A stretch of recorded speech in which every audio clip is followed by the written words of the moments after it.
السلام علیکم. علیکم السلام ورحمۃ اللہ. کیا حال ہے حسن علی جاری صاحب؟ اللہ تعالیٰ کا احسان ہے. آپ خیریت سے ہیں؟ آپ آپ کی صحت ٹھیک ہے؟ اللہ کا بڑا احسان ہے. آپ سنائیں، آپ ٹھیک ہیں؟ آپ جی الحمدللہ. اور سنائیں. اللہ تعالیٰ کا احسان کافی ہے. دنوں کے تھینک بعد یو. آپ سے ملاقات ہوئی ہے. جی ہمیں خوشی ہے آپ سے ملاقات ہوئی ہے کافی دنوں کے بعد. اللہ آپ کو عزت سلامتی دے. حکم کریں چچا. جی حسن علی جاری صاحب، ایک تو میں یہ کہوں گا کہ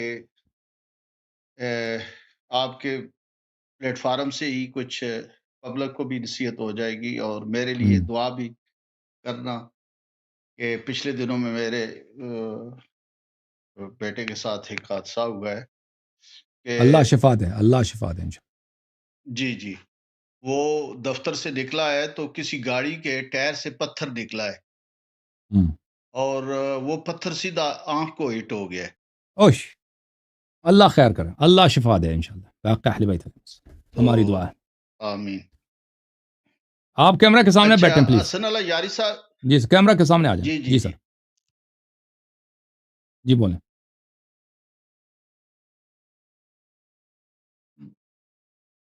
یہ پتہ نہیں کوئی حرکت ہی نہیں ہو صحیح. رہی ہے. یہ تو بالکل وہ ساکت ہوا ہوا ہے جیسے. آپ بات کریں. آپ کی آواز آ رہی ہے. بات کریں. کیا کہنا چاہتے ہیں؟ جی حسن علی جاری صاحب، یہ کہنا چاہتا ہوں کہ میری 2 دفعہ پہلے بھی بات ہوئی ہے کہ جیسے آپ نے کہا ہے کہ یہ حضور پاک صلی اللہ علیہ وسلم کی جو اما عائشہ کے بارے میں انہوں نے جو سخت الفاظ یوز کیا ہے صاحب یوسف، تو جب وہ اتنا سخت ان کے لیے الفاظ یوز کیا ہے تو پھر انہوں نے ان سے علادگی کیوں نہیں اختیار کی؟ اگر تو یہ وہ ان کے ساتھ رہے ہیں، اگر حضور پاک صلی اللہ علیہ وسلم ان کے ساتھ رہ سکتے ہیں جس طرح بھی وہ تھے، تو ہم ان سے کیوں نہیں پیار کر سکتے؟ اگر حضور پاک صلی اللہ علیہ وسلم نے انہیں قبول کیا، ان سے علیحدہ نہیں ہوئے، تو ہم کیوں کنفیوز ہیں؟ یا اگر حوالہ کوئی ہے بھی ہے تو جیسے کئی حدیثیں ضعیف ہیں، تو یہ بھی کوئی حوالہ ضعیف ہو سکتا ہے. کوئی اس میں گارنٹی تو نہیں ہے.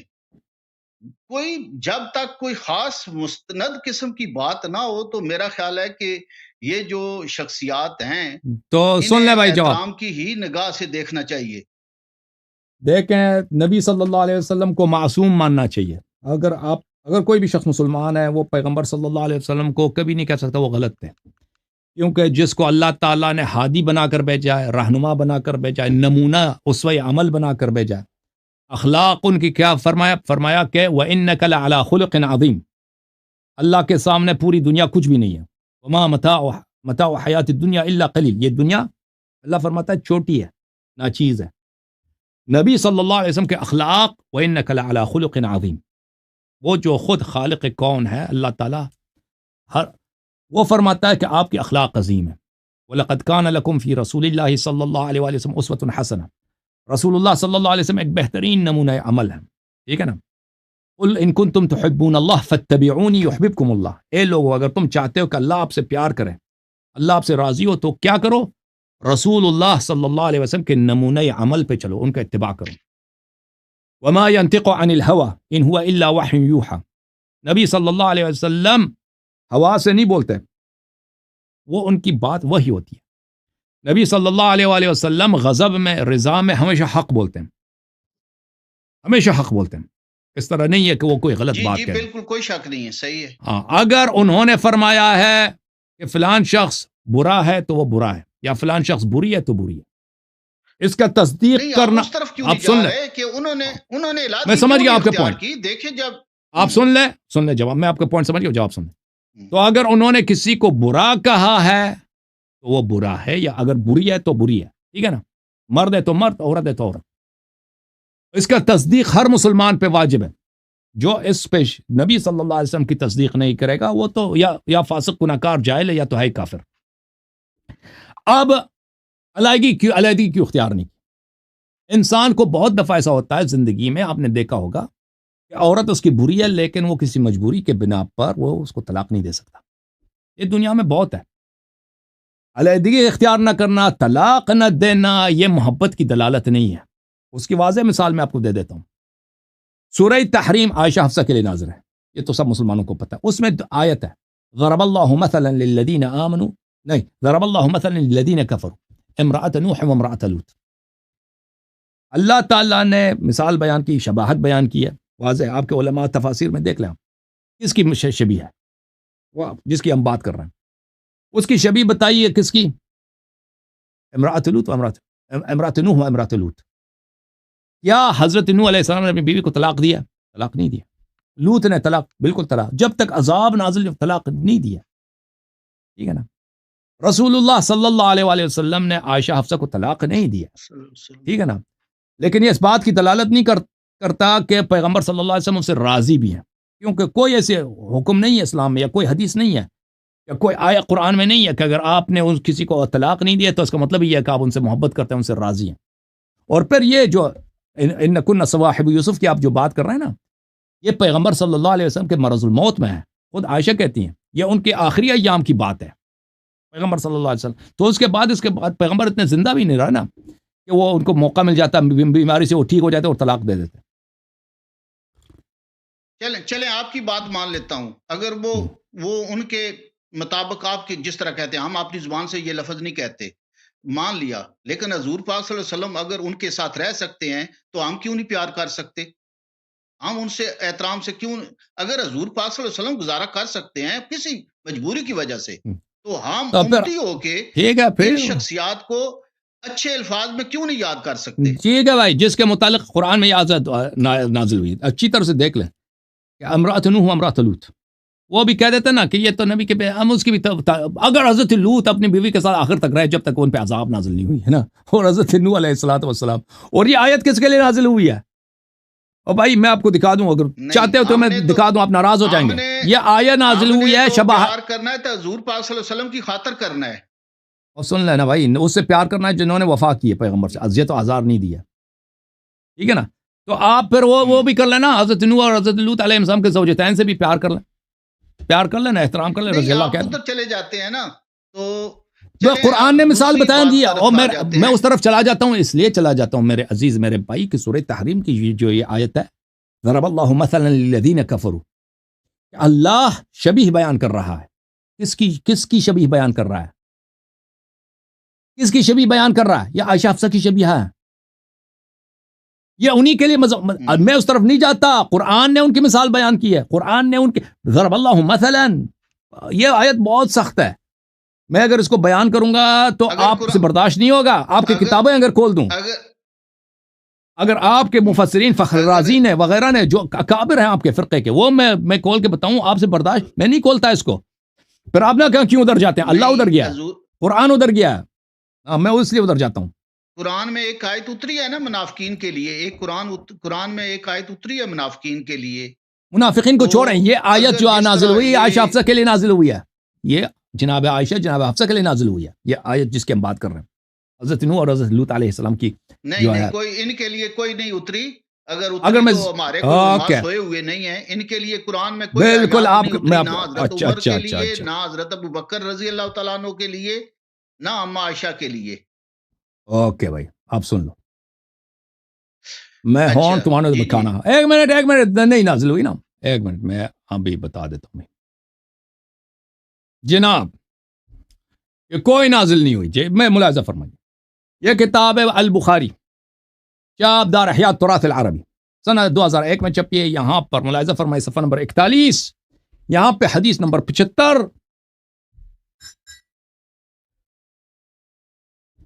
عبداللہ ابن عباس اکرمہ روایت کرتے ہیں کہ رسول اللہ صلی اللہ علیہ وسلم نے عبداللہ ابن عباس کو گلے لگایا اور فرمایا اللہم علمہ الکتاب، اے اللہ اس کو علم قرآن عطا فرما. عبداللہ ابن عباس ہوا، ٹھیک ہے نا.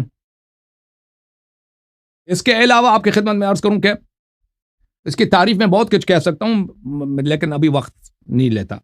یہ کتاب تنویر المقباس من تفسیر ابن عباس، کتاب چھپی ہے سنہ 1992 میں بیروت لبنان میں. ملاحظہ فرمائیے، یہ سورہ تحریم ہے، ضرب اللہ مثلا للذین کفروا امرأۃ نوح وامرأۃ لوط. وہی صحابی جس کو پیغمبر نے گلے لگا کے اس قرآن سکھا دو، اس کو قرآن کا علم دے دو، اللہ سے دعا کیا. خوف عائشہ وحفصہ لإيذائهم النبی صلی اللہ علیہ وآلہ بامرأۃ نوح وامرأۃ لوط. اللہ تعالیٰ نے ڈرا دیا کس کو؟ عائشہ اور حفصہ کو، کیونکہ انہوں نے اذیت کی پیغمبر کی. اور کس کی مثال دی ہے؟ امرأۃ نوح وامرأۃ لوط کی. ضرب اللہ بین اللہ مثلا صفتا، اللہ تعالیٰ نے مثال بیان کی، شبیہ بیان کیا. کس کے لیے؟ للذین کفروا، کفار کے لیے. کس کی مثال دی ہے؟ بامرأتین الکافرۃ، دو کافر عورتیں. جو اب باقی آیا تو آپ دکھانے کی ضرورت نہیں. اچھا، میں آپ کے خدمت میں مزید دکھاؤں آپ کے اعلام میں سے. یہ کتاب معانی القرآن للفراء، قرآن کی اجازت جیسے کلیئر دیکھیں اللہ یاری صاحب، اجازت دیں، اجازت دیں. کیا بولیں؟ جی بولیں. اس طرح کے حوالے نہ دیں آپ، جس طرح وہ منافقین کے لیے صورت اتری ہے نا واضح طور پہ، اس طرح آپ کوئی قرآن میں اگر واضح پیغام ہے ان کے لیے تو وہ بتائیں. یہ واضح قرآن ہے نا. معانی القرآن للفراء، عالم الکتب میں کتاب چھپی ہے، جزء ثالث ہے. ملاحظہ فرمائیں، یہاں پہ آپ کو لے کے چلتے ہیں.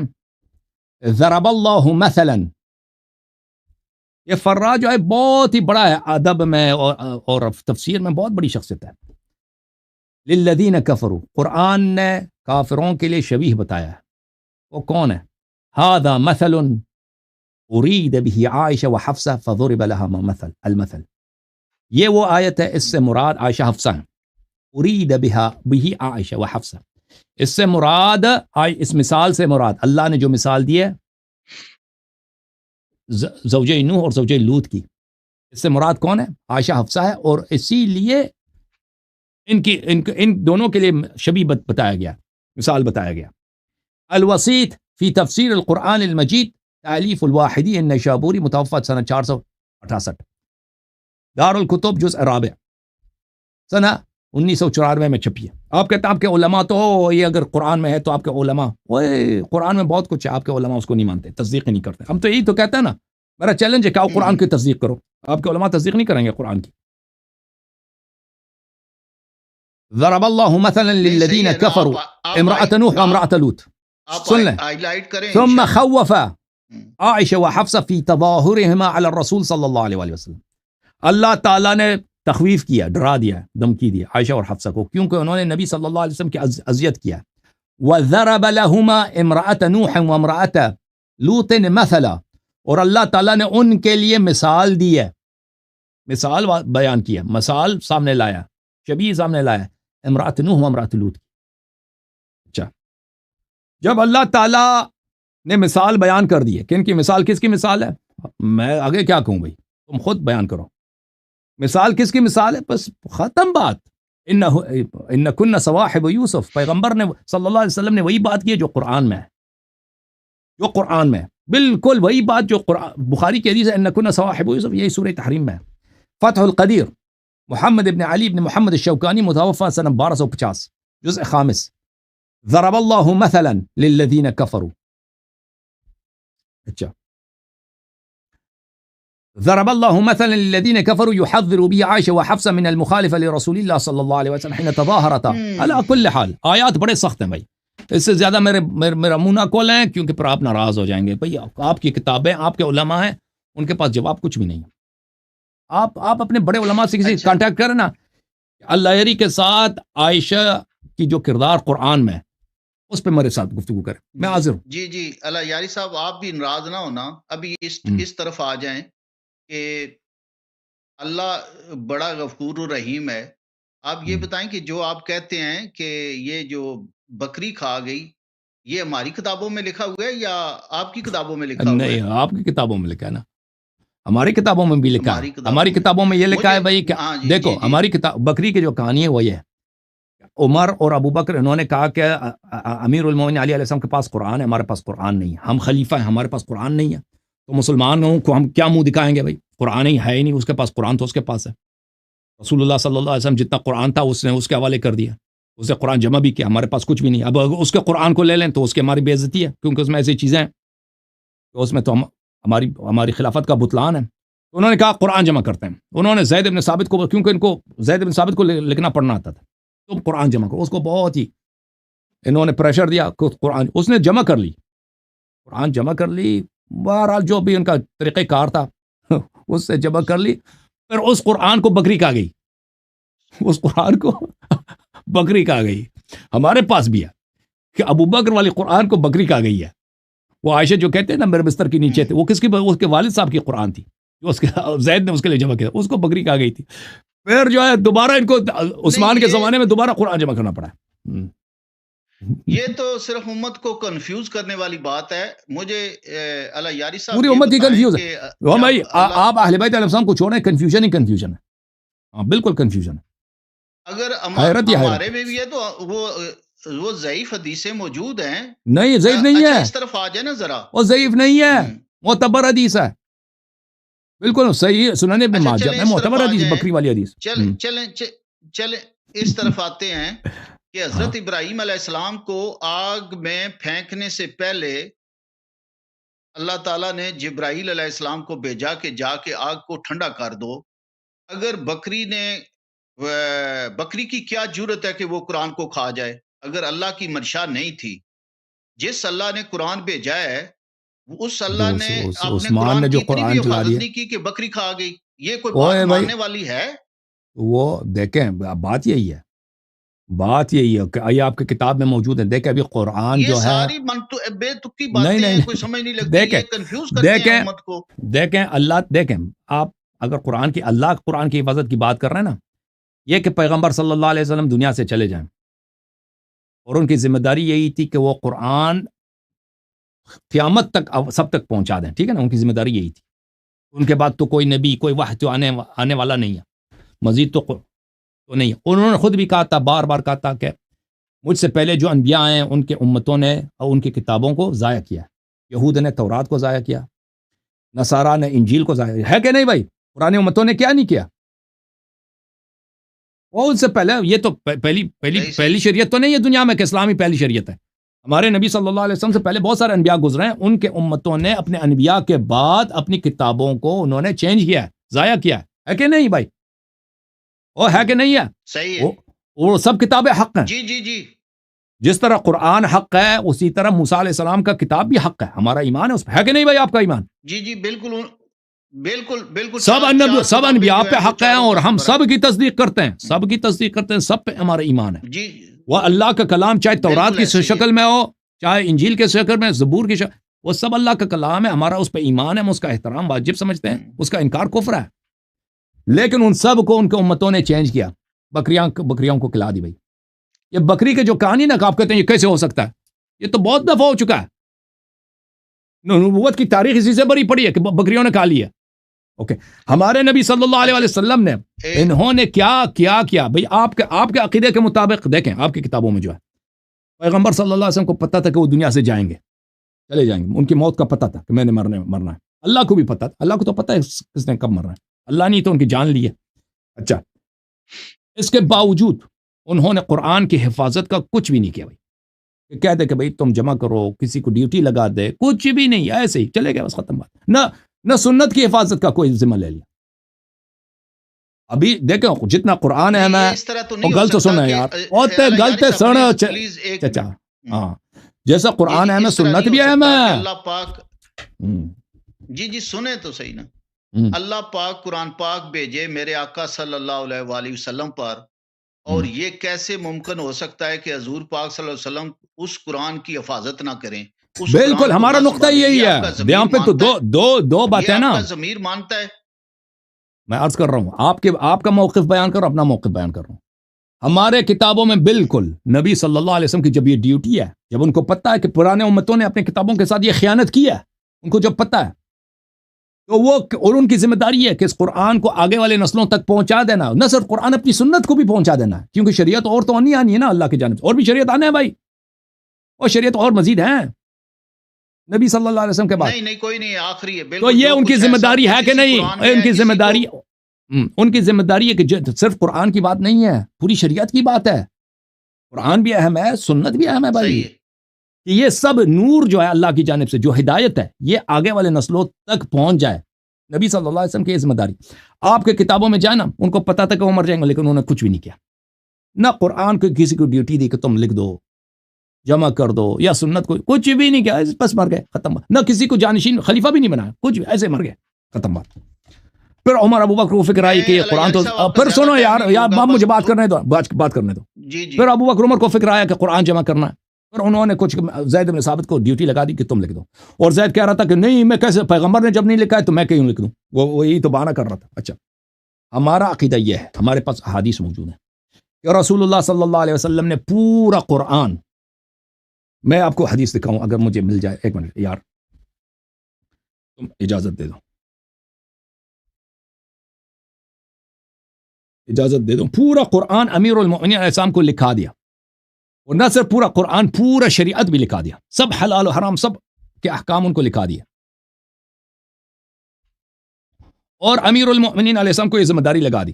ایک منٹ بھائی، یہ کتاب سلیم ہے بھائیو، یہاں پہ ملاحظہ فرمائیں جزء ثانی میں، یہاں پہ صفحہ نمبر 620 میں حدیث نمبر 10 ہے. حدیث نمبر 10 میں امیر المؤمنین علیہ السلام فرماتے ہیں وَكُنْتُ أَدْخُلُ عَلَى رَسُولِ اللَّهِ صلی اللہ علیہ وسلم كُلَّ يَوْمٍ دَخْلَةً وَفِي كُلِّ لَيْلَةٍ دَخْلَةً. میں ہمیشہ پیغمبر صلی اللہ علیہ وسلم کے پاس جاتا تھا، دن کو بھی اور رات کو بھی جاتا تھا، جب کوئی نہیں ہوتا تھا میں جاتا تھا. فَيُخْلِينِي فِيهَا أَدُورُ مَعَهُ حَيْثُ دَارَ. رسول اللہ صلی اللہ علیہ وسلم اس وقت جب کوئی نہیں ہوتا تھا مجھے اپنے پاس رکھتے تھے اور مجھے بہت ساری باتیں کہتے تھے. وَقَدْ عَلِمَ أَصْحَابُ رسول اللہ صلی اللہ علیہ وسلم انه لم يكن يصنع باحد من الناس غيري. اور سب صحابہ کو پتہ ہے کہ اس طرح کا جو طریقہ کار تھا کہ دن بھی ان کے پاس جاؤں، رات کو بھی پاس جاؤں اور کوئی بھی ان کے پاس نہ ہو، یہ پیغمبر صلی اللہ علیہ وسلم کسی اور صحابی کے ساتھ اس طرح ان کا برتاؤ نہیں تھا، کسی کے ساتھ نہیں کرتے تھے، صرف میرے ساتھ کرتے تھے. وربما كان ذلك في منزلي ياتيني رسول الله صلی اللہ علیہ وآلہ. بہت دفعہ یہ ہوتا تھا کہ پیغمبر میرے گھر آتے تھے، رات کو میرے گھر آتے تھے صلی اللہ علیہ وسلم. فاذا دخلت عليه في بعض منازله خلا بي واقام نساءه فلم يبق غيري وغيره. اور اگر میں رسول اللہ صلی اللہ علیہ وسلم کے بیت شریف میں جاتا تھا تو پیغمبر صلی اللہ علیہ وسلم اپنی عورتوں کو نکال دیتے تھے، اپنی زوجہ، کوئی بھی زوجہ وہاں پہ ہو اس کو نکال دیتے تھے، اور صرف میں ہوتا تھا اور نبی صلی اللہ علیہ وسلم، آپس میں ہماری بات ہوتی تھی. وَإِذَا أَتَانِي لِلْخِلْوَةِ فِي بَيْتِي لَمْ تَقُمْ مِنْ عِنْدِنَا فَاطِمَةَ وَلَا أَحَدٌ مِنْ ابْنَيَّ سلام اللہ علیہ. اور پیغمبر جب میرے گھر آتے تھے تو کبھی یہ نہیں ہوتا تھا کہ ہم فاطمہ سلام اللہ علیہ یا حسن حسین علیہ السلام کو گھر سے نکال دیں، کبھی نہیں. لیکن ہم اگر میں پیغمبر کے گھر جاتا تھا تو وہ اپنے ازواج کو نکال دیتے تھے، باتیں مجھ سے ہوتی تھی. وَكُنْتُ إِذَا سَأَلْتُهُ أَجَابَنِي. اگر میں ان سے کوئی سوال کرتا وہ میرے جواب دے دیتے تھے. وَإِذَا سَكَتْتُ أَوْ نَفَدَتْ مَسَائِلِ ابْتَدَأَنِي. اگر میرے سوال ختم ہوتے تھے یا میں ساکت ہوتا تھا تو وہ خود شروع کرتے تھے. دیکھیں یہ طریقہ کار. فَمَا نزلت علیہ آیت من القرآن الا اقرأنیہا. قرآن کریم کا کوئی آیہ نازل نہیں ہوا کہ مگر یہ کہ پیغمبر صلی اللہ علیہ وسلم نے وہ آیت مجھے پڑھایا ہے. وَأَمْلَأَهَا عَلَيَّ اور فَكَتَبْتُهَا بِخَطِّ. اور رسول اللہ صلی اللہ علیہ وسلم نے مجھے وہ لکھایا ہے اور وہ مجھے پڑھایا اور لکھایا اور میں نے اپنے خط کے ساتھ اس کو لکھا ہے. وَدَعَ اللَّهَ أَن يُفْهِمَنِي إِيَّاهَا وَيُحَفِّظَنِي. اور اللہ سے اس نے پیغمبر صلی اللہ علیہ وسلم نے دعا فرمایا کہ مجھے اللہ آیت قرآن کا فہم دے اور قرآن مجھے حفظ کرا دے تاکہ مجھے حفظ ہو جائے. فما نسيت آية من كتاب الله منذ حفظتها وعلمني تأويلها فحفظته وأملأها علي فكتبته. پھر میں قرآن کا کوئی آیہ نہیں بولا جب سے پیغمبر صلی اللہ علیہ وسلم نے مجھے حفظ کرایا ہے اور مجھے اس کی تفسیر بھی سکھایا اور سب میرے پاس ہے. وعلم ما ترك شيئا علمه الله من حلال وحرام أو أمر أو نهي أو طاعة أو معصية كان أو يكون إلى يوم القيامة إلا وقد علمني وحفظته ولم أنس منه حرفا واحدا. اور اسی طرح حلال و حرام کے سب احکام رسول اللہ صلی اللہ علیہ وسلم نے مجھے سکھا دی. تو عرض یہ ہے اور مجھے لکھا بھی دیے یہ بہت سارے احادیث میں. تو پیغمبر صلی اللہ علیہ وسلم نے شریعت کی محافظت کے لیے ان کے پاس کوئی طریقہ نہیں تھا، کیونکہ ان کی امت جو ہے ایک ان پڑھ امت ہے. آپ کو پتہ ہے میں صحابہ کی میں بے عزتی نہیں کرنا چاہتا، لیکن وہ لوگ پڑھنا لکھنا نہیں جانتے، بہت کم لوگ جانتے تھے. اور بہت سارے لوگ ایسے ہوتے تھے کہ وہ ان کو قرآن سیکھنے کا وہ یا سب احکام جتنے شریعت پیغمبر کا علم لامحدود ہے. دیکھیں علماء کا علم کچھ بھی نہیں ہے، قطرہ بھی نہیں ہے. پیغمبر صلی اللہ علیہ وسلم کا علم 7 سمندروں سے بھی بے انتہا، آسمانوں سے بھی بڑا ہے.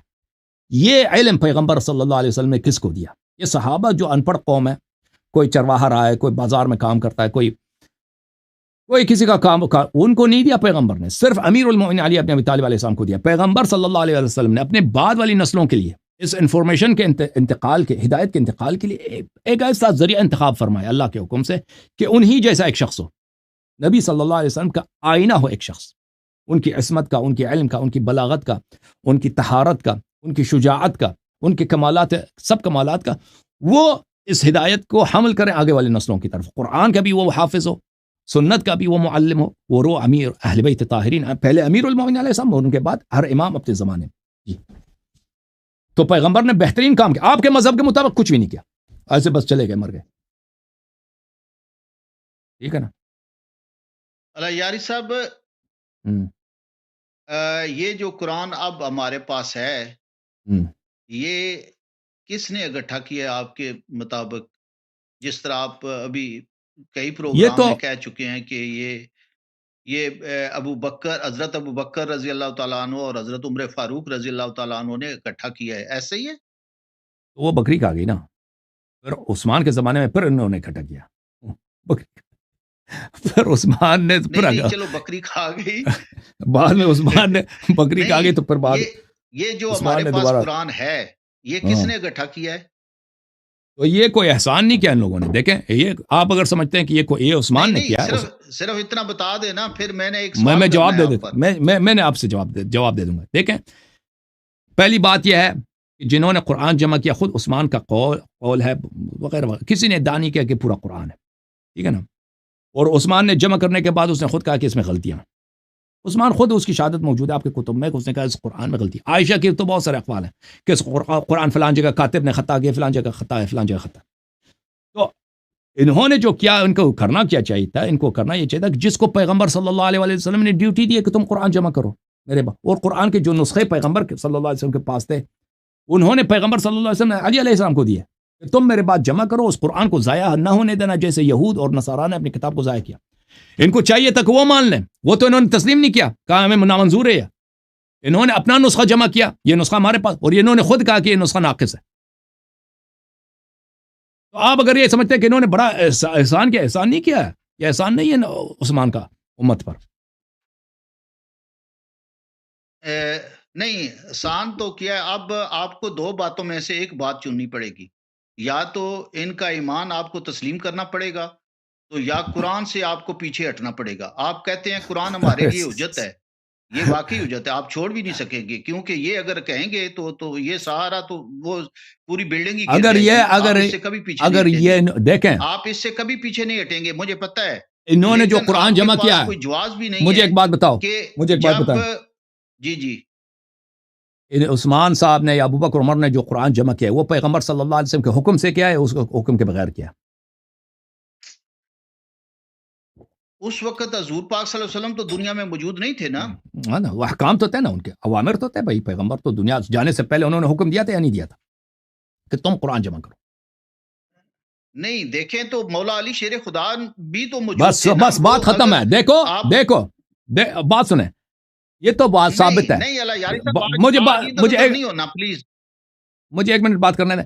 دیکھیں نبی، اب بخاری میں موجود ہے، مسلم میں یہ روایات متعدد ہیں کہ عمر صاحب نے ابو بکر صاحب سے عرض کیا کہ آپ قرآن جمع کر رہے ہیں، قرآن ضائع ہو جائے گا۔ اس نے کہا میں کیسے جمع کروں جب پیغمبر صلی اللہ علیہ وسلم نے یہ کام نہیں کیا؟ پھر وہ بہت اصرار کرتا گیا تو وہ مان گیا، تو اس نے زید بن ثابت کو بلایا کہ بھائی تم اچھے آدمی ہو، تم لکھنا پڑھنا چاہتے ہو تو قرآن کو جمع کرو۔ اس نے کہا میں کیسے کروں جب پیغمبر صلی اللہ علیہ وسلم نے نہیں کیا؟ وہ بھی نہیں مانا۔ پھر انہوں نے بہت اس کو دبایا، بہت اس کو اصرار کیا تو وہ مان گیا۔ پھر وہ کہتا ہے یہ میرے لیے اتنا مشکل تھا کہ پہاڑی کو اٹھانے سے بھی زیادہ مشکل ہے۔ یہ بخاری کے نص الفاظ ہیں، میں نے اس میں کسی قسم کی چینجز نہیں لائے۔ اچھا، تو ایسے واضح طور پہ ہوتا ہے کہ انہوں نے جو قرآن جمع کیا وہ پیغمبر صلی اللہ علیہ وسلم کے حکم کا نہیں تھا۔ اب سوال یہ ہے کہ پیغمبر صلی اللہ علیہ وسلم کا اور اس کا اپنا انتظام کیا تھا قرآن کے لیے؟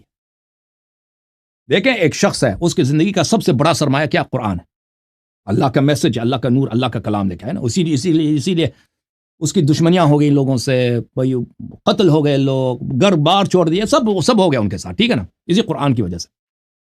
اب اس شخص کا، اب اس کو پیغمبر نہ بھی مانے نا، کہتے ہیں کہ بھئی جیسے کرسچن وغیرہ ہیں، ایک عاقل شخص تو ہے نا، دیکھیں ہمارے جو کرسچن لوگ ہیں، ہمارے جو غیر مسلم لوگ ہیں، وہ نبی صلی اللہ علیہ وسلم کو نبی نہیں مانتے، لیکن یہ مانتے ہیں کہ وہ بہت ہی حکیم آدمی تھے، بہت ہی عقل مند آدمی تھے، بہت سیاست وغیرہ بہت اچھی طرح جانتے تھے نا۔ اب ہم ان کو پیغمبر نہ بھی مان، ہمارا تو عقیدہ ہے کہ وہ سب سے عاقل تھے، اللہ کے نور تھے، ٹھیک ہے نا، اس کے مخالف پہ لعنت جو اس بات کو نہ مانے۔ لیکن عقل تو کسی مسلمان کا تو اس میں شک ہی نہیں کہ پیغمبر صلی اللہ علیہ وسلم کا عقل سب سے زیادہ ہے۔ اس کا کیا موقف تھا کہ قرآن کے ساتھ کیا کیا جائے؟ آپ کے موقف کے مطابق نبی سے دیکھیں، آپ کا موقف اتنا باطل ہے قرآن جمع قرآن کے متعلق، اس سے لازم آتا ہے کہ اس نبی صلی اللہ علیہ وسلم اس قرآن کے مطابق بالکل لاپرواہ تھے۔ یعنی ان کا جو سب سے اہم مشن ہے قرآن پہنچا دینا، ہدایت پہنچا دینا، اس میں انہوں نے لاپرواہی کیا، کسی کو وسیع نہیں بنایا کہ تم جمع کرو۔ ابو بکر عمر کو فکر آیا، ابو بکر عمر اس سے زیادہ عقل مند ہے، زیادہ درد رکھتے ہیں دین کی، وہ زیادہ دور اندیش ہے، نبی صلی اللہ علیہ وسلم کو نہیں ہے پتہ۔ آپ کا موقف ابو بکر اور عمر کا قرآن کی جمع کی کہانی آپ سنیں گے نا، تو اس میں نبی صلی اللہ علیہ وسلم پہ طعن ہے، تو انہوں نے قرآن کے ساتھ وہ کام کیا تھا جو نہیں کرنا چاہیے تھا، ان کو یہ انتظام کرنا چاہیے تھا، قرآن جمع قرآن کا کوئی بندوبست نہیں کیا، کچھ بھی نہیں، ایسے مر گئے۔ پتہ بھی ہے ایک آدمی اچانک مر جاتا ہے نا، اس کی تو قصور نہیں ہوتا، اس نے بہت سارے کام کرنے ہوتے ہیں، اس نے نہیں کرتا مرنے سے، ان کو تو پتہ تھا کہ میں مرنے والا ہوں، اس کے باوجود نہیں کیا۔ تو جو آپ کا عقیدہ ہے اس کو کھینچ لینا، اس کو کچھ اس طرح اسکریچ کر لیں، اس کے نیچے سے کفر نکلتا ہے، نبی صلی اللہ علیہ وسلم پہ طعن آتے ہیں۔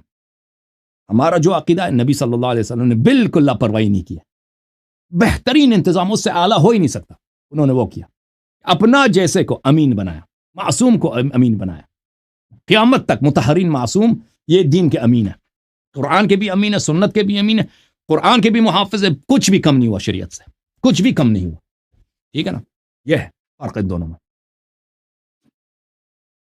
حجت تمام ہے، کلمہ پڑھنے میں، کلمہ کب پڑھے گا، کلمہ کب پڑھے گا چچا؟ شیر خدا نے کتنا ٹائم حکومت کی ہے؟ 4.5 ان کی خلافت کتنا عرصہ رہی؟ 4.5 سال، 4.5 ہیں جی، 4.5 سال۔ اس کے دوران کتنے لوگ جو ان کے ہاتھوں ان کی جنگوں میں شہید ہوئے ہیں، یا وہ کافر تو شہید نہیں ہوئے، مسلمان شہید ہوئے ہیں، تو جو دوسرے ٹوٹل کتنے لوگ اس دنیا سے گئے ہیں جنگ کی صورت میں؟ بہت زیادہ، ہزاروں کی تعداد میں، دسیوں ہزار، ہزاروں کی تعداد میں۔ اس کا مطلب یہ ہے کہ یہ سب لوگ جو ہیں حضور پاک صلی اللہ علیہ وسلم کے دور میں موجود تھے، یہ بھی صحابہ تھے۔ آپ کو صرف جو حضور پاک صلی اللہ علیہ وسلم کے ساتھ رہے، شانہ بشانہ رہے، جنگوں میں شامل رہے، ہر جگہ پہ اپنی بیٹیوں کا رشتہ دیا، وہ 2 صحابہ ہی ملے ان سب میں سے جو تنقید کا نشانہ بن رہے ہیں؟ نہیں، وہ ہم سب کو تنقید کر رہے ہیں، جو لوگ بھائی، ہم نہیں کہتے جمل والے اچھے تھے، ہم نے کبھی کہا کہ جمل والوں کا، ہم تو وہ باطل تھے بھائی، جس نے بھی دیکھیں پیغمبر صلی اللہ علیہ وسلم کی میں حدیث آپ کو دکھاؤں، دیکھیں کہ پیغمبر نبی کریم صلی اللہ علیہ وسلم کیا فرماتے ہیں۔ بھائیو یہ دیکھو، یہ کتاب ہے سنن ابن ماجہ، اس میں صفحہ نمبر 54،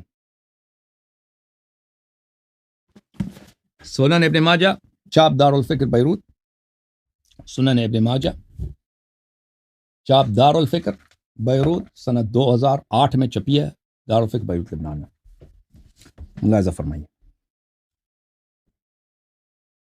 زید بن ارقم روایت کرتے ہیں، قال رسول اللہ صلی اللہ علیہ وآلہ لعلی وفاطمة والحسن والحسین، رسول اللہ صلی اللہ علیہ وآلہ وسلم نے علی علیہ السلام سے، فاطمہ علیہ السلام سے، حسن حسین علیہ السلام سے فرمایا۔ بھئی ان کے زندگی میں یہ نہایت، ان کی زندگی، نبی صلی اللہ علیہ وسلم جب زندہ تھے نا، پنجتن پاک کی زندگی بڑی پیاری تھی، پیغمبر ان کو پروٹیکٹ کرتے تھے، ان کو کوئی مثلا کوئی نہ گالی دے سکتا تھا، نہ لعنت کر سکتا تھا، کچھ بھی نہیں تھا، کیونکہ وہ نبی صلی اللہ علیہ وسلم زندہ تھے۔ پیغمبر کیا فرماتے ہیں؟ انا سلم لمن سالمتم وحرب لمن حاربتم، میں اس شخص کے ساتھ اچھا ہوں جو آپ کے ساتھ اچھا ہے، اور اس شخص کے ساتھ میں اعلان جنگ کرتا ہوں جو آپ کے ساتھ جنگ کرے۔ اب دیکھیں نبی صلی اللہ علیہ وسلم کے زمانے میں کون سوچ سکتا ہے کہ ان کا پوتا ہے بھائی، امام حسین علیہ السلام ہے، امام حسن علیہ السلام ہے، 3 سال ہے، 5 سال ہے ان کی عمر، ننھے، ان کے ساتھ کوئی لڑ سکتا ہے؟ فاطمہ تو زہرا سلام اللہ علیہ ان کی بیٹی ہے، ان کی عمر ہے، مثلا پیغمبر صلی اللہ علیہ وسلم جب وفات ہوئی نا، ان کی عمر 18 سال تھی، بی بی سلام اللہ، وہ 6 مہینے کے بعد بھی ان کی شہادت ہوگی، وفات ہوگی۔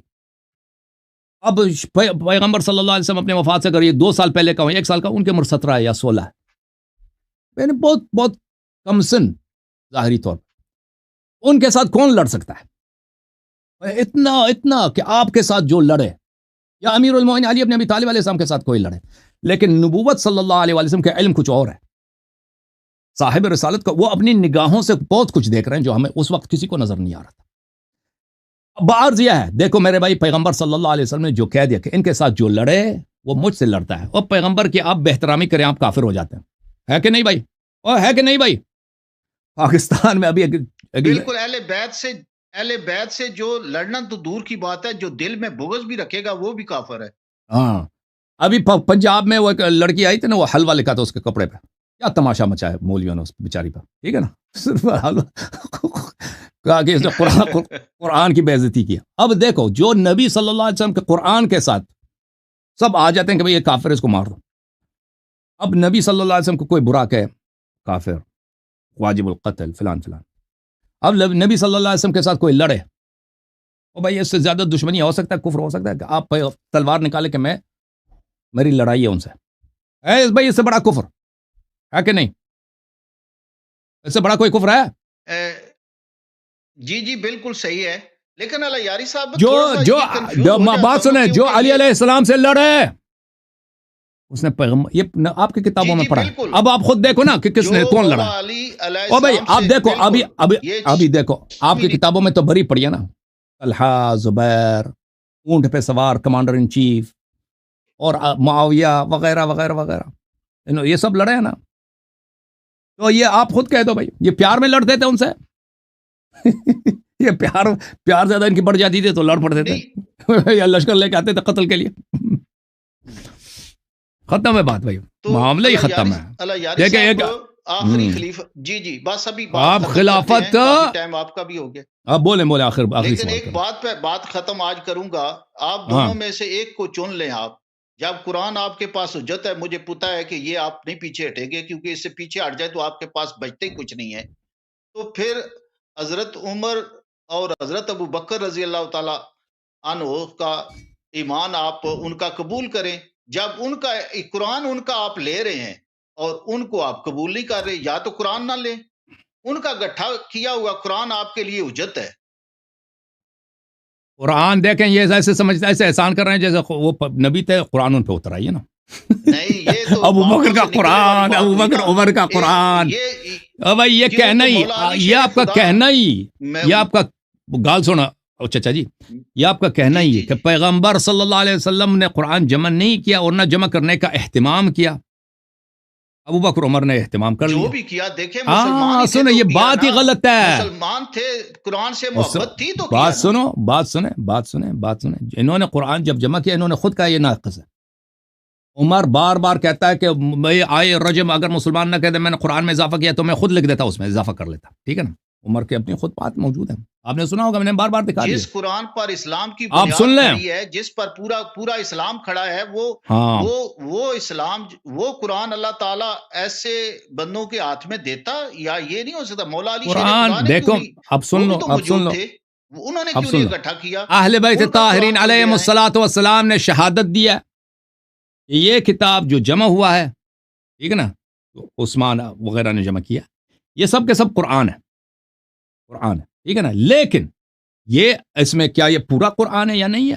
اس میں آپ کے روایات بھی بہت زیادہ ہیں، ہمارے بھی روایات، فریقین کے روایات یہی ہیں، یہ کامل نہیں ہے فریقین کے، اور کوئی روایت نہیں ہے کہ یہ قرآن کامل ہے، کوئی حدیث نہیں ہے، کوئی کسی صحابی کا قول ولو ضعیف کچھ بھی نہیں ہے، سمجھ میں آئی نا بات آپ کو؟ تو عرض یہ ہے کہ ہم اس قرآن کو کیوں مانتے ہیں؟ ہم قرآن مانتے ہیں، اس کو مانتے ہیں، اس کو اس لیے نہیں مانتے، ابو بکر عمر کا احسان نہیں مانتے ہم پر، ہم ان کا جو ہے، ان کو کیا کرنا چاہیے تھا؟ میں لفظ غداری استعمال نہیں کرتا کیونکہ اب ہمارے عزیز آپ ناراض ہو جائیں گے۔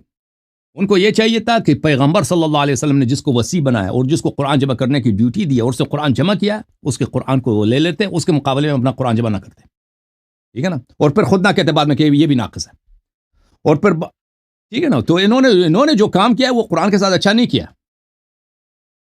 خلفاء نے جو کیا۔ دیکھیں، جس پر اسلام کی بنیاد کھڑی ہے، جس قرآن پر، وہ اکٹھا کرنے والے اگر غیر مذہب تھے تو یہ کیسے یہ بات ہضم ہو سکتی ہے؟ یہ آپ گما پھرا کے آپ جو مرضی کہتے رہیں، یہ ایک بات ماننے والی تو نہیں ہے. جنہوں نے قرآن گٹھا کیا ہے ان کا ایمان آپ کہتے ہیں ان کا ایمان ہی نہیں ہے. جنہوں نے نبی صلی اللہ علیہ وآلہ وسلم سے اپنے آپ کو زیادہ عقل سمجھا ہے اور نبی صلی اللہ علیہ وسلم کے قرآن کو ٹکرایا ہے اور اس کے مقابلے میں اپنا قرآن جمع کیا ہے، وہ اس کی تصدیق ہم نہیں کر سکتے. تھینک یو سر، اللہ آپ کو جزائے خیر. جی اللہ تھینک یو بہت لیٹ ہو گیا بھائی. آپ سب کا بڑا شکریہ دیکھنے کا میرے محترم ناظرین. یہ جماعت مخالف پنس گئے کہ ابو بکر عمر کا اسلام کسی طریقے سے ثابت کریں. یہ سب کوششیں جو ہے نا سوچ کے اس کا اسلام کسی طریقے سے ثابت کریں. اور بھائی نہ قرآن سے نہ سنت سے ان کا اسلام ثابت ہوتا ہے. اسی طریقے اور بھائی میں آپ کو نصیحت کرتا ہوں، جس کا اسلام ثابت کرنے میں آپ پھنس گئے نا، چھوڑ دیں اس کو، چھوڑ دیں. اور جو مطہر ہیں اہل بیت علیہ الصلوۃ، جو خود کہتے ہو ان کا ابھی خود آپ کہتے ہو اہل بیت علیہ السلام کا جو بغض رکھے وہ کافر ہوتا ہے، اس کو پکڑ لیں، اس کی اتباع کریں. شیعوں سے کیا دشمنی ہے بھائی؟ شیعوں سے کیا ضد ہے؟ میں کہتا ہوں شیعہ برے ہیں. شیعوں کے ساتھ ضد نہ کرو. شیعوں کی ضد میں تم نے نبی صلی اللہ علیہ وسلم کے دین کو چھوڑ دیا. یہ کوئی ضد ہے بھائی؟ تم شیعوں سے آگے بڑھو. یہ شیعہ بیوقوف ہیں، یہ زبان میں اہل بیت علیہ السلام کو مانتے ہیں. آپ آگے میدان میں شیعوں سے آگے بڑھو، کہ تو ہم زبان میں بھی، عمل میں بھی، دل میں بھی اہل بیت علیہ السلام کو مانتے ہیں. ٹھیک ہے نا؟ آپ اس طرح آ جاؤ شیعوں کے ساتھ کہ شیعہ جیت گئے. کوئی کرکٹ میچ ہے بھائی وہ اس کو گولی مارے. اللہ کے سامنے انسان سرخرو ہو. لوگ دنیا میں جو بھی کہنا کہتے ہیں کہ یہ رافضی ہے شیعہ، اس سے کوئی فرق نہیں پڑتا. لوگوں کے کہنے سے کوئی فرق نہیں پڑتا. جب اللہ مجھ سے راضی ہے اور اللہ دیکھ رہا ہے، اور زمین و آسمان کا بادشاہ کون ہے؟ اللہ تعالیٰ ہے. زمین و آسمان کے خزانے کس؟ اللہ تعالیٰ کے ہاتھ میں. اور تمام رزق زندگی کس؟ اللہ کے ہاتھ میں. آخرت کس کے ہاتھ میں؟ اللہ کے ہاتھ میں. اس دنیا تو جانے والی چیز ہے. اس دنیا میں لوگ اگر ہماری عزت نہ کریں جہنم میں جائیں. کوئی پرواہی نہیں ہونی چاہیے آپ کو لوگ کیا کہیں گے. لوگ کہیں گے کہ شیعہ خوش ہو جائیں گے کہ یہ شیعہ ہو گیا. یہ کوئی بات ہے بھائی؟ آپ لوگ انشاءاللہ تبارک و تعالی جماعت مخالفین کو میری نصیحت یہ ہے، آپ پھنس گئے ہیں بھائی. آپ اپنے خلیفہ کا اسلام ثابت نہیں کر سکتے نا، یہ ان ہیلوں سے آ جاتے ہو. تو چھوڑ دیں بھائی ایسے خلفاء کو. بولو یا علی مدد، جیسے رسول اللہ صلی اللہ علیہ وسلم نے فرمایا من کنت مولا فہذا علی علیہ السلام مولا. کہہ دو کہ سب عالم کا مولا نبی صلی اللہ علیہ وسلم اور ان کے بھائی علی علیہ السلام. ابو بکر کا بھی مولا آقا سید السالار کون ہے؟ پیغمبر ہے، اور امیر المؤمنین علی بن ابی طالب علیہ السلام. یہ اعتراف کر لو، بولو، اور جان و دل سے اہل بیت طاہرین علیہ السلام کی امامت کو مان لو. اس میں تمہارا دنیا بھی آخرت بھی ہے. ٹھیک ہے نا بھائی؟ اور ہمارے جو شیعہ بھائی ہیں ان کی خدمت میں عرض ہے کہ بھائی تم بھی جو ہے نا، تم جو صرف اہل بیت علیہ السلام کو زبانی طور پر مانتے ہو، ان کی سپورٹ ہی نہیں کرتے. زندگی کا محور کیا ہونا چاہیے کہ اہل بیت علیہ السلام کی ہم نے نصرت کرنی ہے. اور اس زبانی محبت یہ منافقین کا کام ہے. ابن تیمیہ کے کتب میں نے بارہا دیکھا کہ وہ کہتا ہے میں اہل بیت علیہ السلام سے محبت کرتا ہوں. وہ بدترین ناصبی ہے. یہ زبانی محبت، اس کا کوئی فائدہ نہیں ہے. تم میرے بھائیو اہل بیت علیہ السلام کی نصرت کرو. دیکھو کہ تم کس طرح نصرت کر سکتے ہو. امیر المؤمنین علیہ الصلوۃ والسلام کے فضائل کو کس طرح پھیلا سکتے ہو، ان کے حجج کو کس طرح پھیلا سکتے ہو. اور امیر المؤمنین علیہ الصلوۃ والسلام کے جو غاصبین حق ہیں، جنہوں نے ان کے حق غصب کر دیے، لوگ ابھی ان کو رضی اللہ کہتے ہیں. حضرت زہرا سلام اللہ علیہ کے قاتل کو لوگ ان کے نام پہ مسجد بناتے ہیں، روڈ بناتے ہیں. آپ کو پتہ ہے نا آپ کے ملک پاکستان میں، ہندوستان میں، وہ مسجد ابو بکر صدیق، عمر فاروق، اتنا شاندار مسجد، نام کیا رکھا؟ عمر رکھ دیا. وہی جو جنگوں سے بھاگتا تھا، وہی جس کے مذمت میں قرآن کے آیات، مسجد عائشہ. او بھائی تم کیسے نصرت کی تم لوگوں نے؟ ابھی تک ان کی تو حکومت ہے بھائی، ان کی پوری وہ اہل بیت علیہ السلام کا کوئی پوچھنے والا نہیں ہے، سب شان ان کے دشمنوں کا ہے. تم نے کیا نصرت کی ہے بھائی؟ کوئی نصرت کرو نا، تاکہ لوگ ان کے حقیقی چہرے کو دیکھ لیں اور پھر سب کو شرم آ جائے کہ ہم اپنی مسجد کا کیوں نام ایسے لوگوں کے نام پہ رکھ دیں کہ جن کا ہم اسلام ہی ثابت نہیں کر سکتے. ٹھیک ہے نا؟ اوکے میرے عزیزو، اللہ آپ سب کو جزائے خیر دے. اللہم صلی علی محمد وآل محمد. اللہم کن لولیک الحجۃ ابن الحسن صلواتک علیہ وعلی آبائہ فی هذه الساعة وفی کل ساعة ولیا وحافظا وقائدا وناصرا ودليلا وعينا حتى تسكنه أرضك طوعا وتمتعه فيها طويلا طويلا اللهم صل على محمد وآل محمد وعجل فرجهم الشريف. آپ سب کا بڑا شکریہ، اللہ آپ کو جزائے خیر دے. یا علی مدد. السلام علیکم ورحمۃ اللہ تعالی وبرکاتہ.